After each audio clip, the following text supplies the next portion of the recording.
Salam, salam, salam.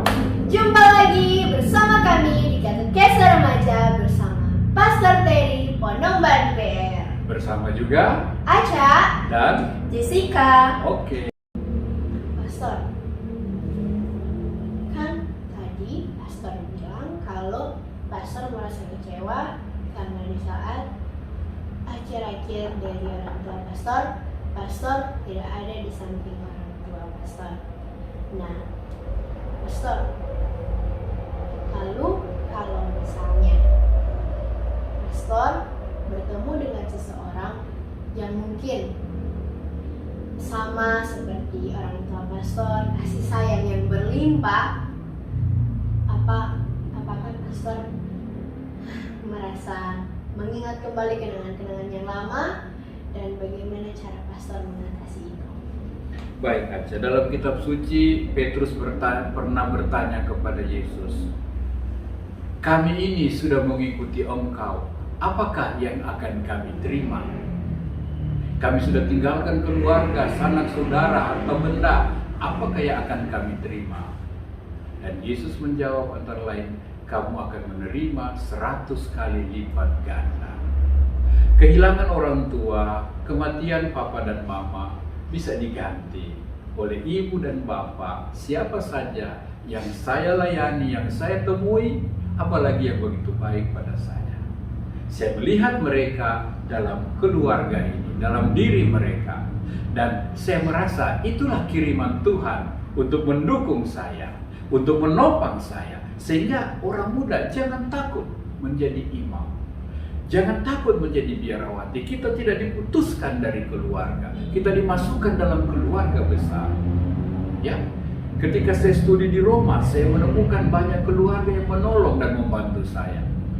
Ketika saya tugas di Komkat di Lota, memang tidak ada umat yang dekat dengan saya karena saya bekerja di lembaga, tapi tetap ada keluarga-keluarga yang bantu, mendukung kegiatan apa saja.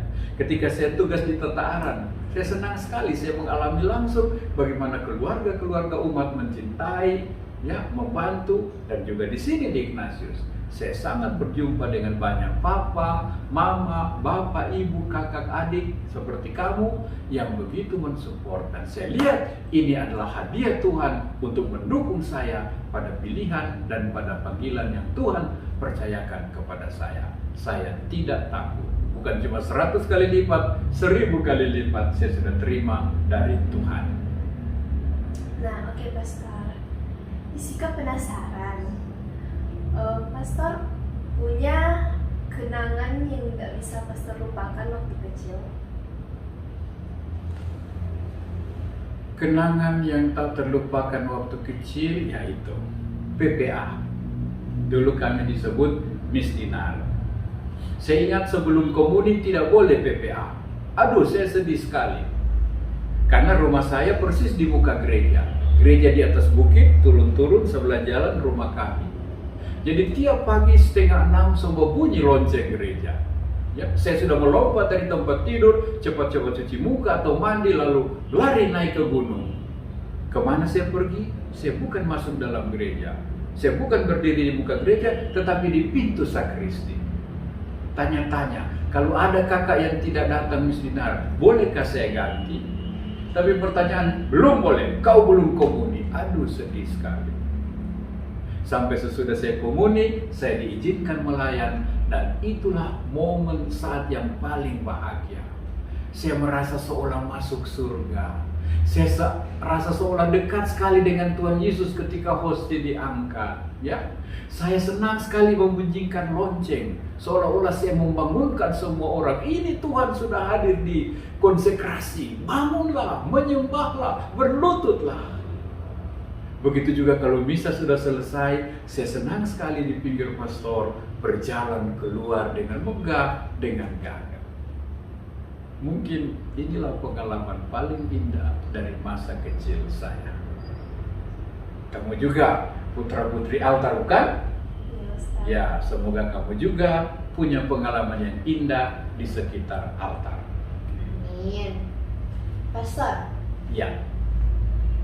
ada pengalaman yang pastor nggak akan lupa dari Santo Ignatius ini? Dari Paroki Ignatius ini ada banyak pengalaman yang saya tidak bisa lupa. Ada yang serius, ada yang lucu-lucu. Mulai dengan yang lucu-lucu dulu ya.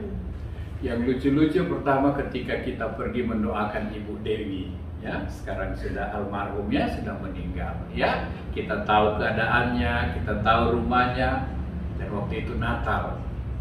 Ketika saya mengajak teman-teman yang ikut bawa komuni semua angkat tangan untuk memberi berkat, ya, seperti malaikat kepada Ibu Dewi. Saya tutup mata dan berdoa, dan ketika saya buka mata, saya lihat Ibu Dewi juga memberi berkat. Saya rasa lucu sekali. Padahal tahun sebelumnya kita membawa komuni, dia tergeletak di ranjang karena dia sementara sakit akibat terjatuh. Indah sekali kita mau beri komuni dan Ibu Dewi terbaring di lantai sakit. Ya, mudah-mudahan sekarang dia sudah merayakan Natal di surga. Pengalaman lain yang termasuk lucu tapi juga dramatik, yaitu ketika ada umat yang memesan makam di taman pemakaman dan sudah ditentukan di jalur mana, nomor berapa. Ternyata ada kesalahan komunikasi sehingga jenazah ini dimasukkan di makam yang sudah dipesan orang lain. Lalu keluarga yang sudah memesan makam ini tidak mau. Mereka ingin jenazah itu dipindahkan lagi. Sementara keluarga yang saudaranya sudah dimakamkan di situ tidak mau dipindahkan lagi. Ini bukan pindah tempat, bukan pindah rumah. Nah, kami ada kesulitan dengan teman-teman pengurus. Sampai tengah malam kami pergi berunding dengan keluarga. Ada pertimbangan, ada penolakan, ada kesulitan, sudah tengah malam.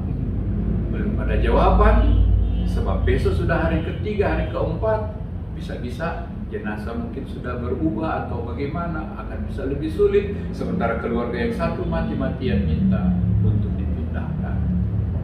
Syukur kepada Tuhan, dengan bantuan Tuhan akhirnya pembicaraan menjadi baik, menjadi bagus, sehingga akhirnya dua belah pihak sepakat bisa dipindahkan. Sungguh ini tanpa bantuan Tuhan tidak akan bisa terjadi sesuatu.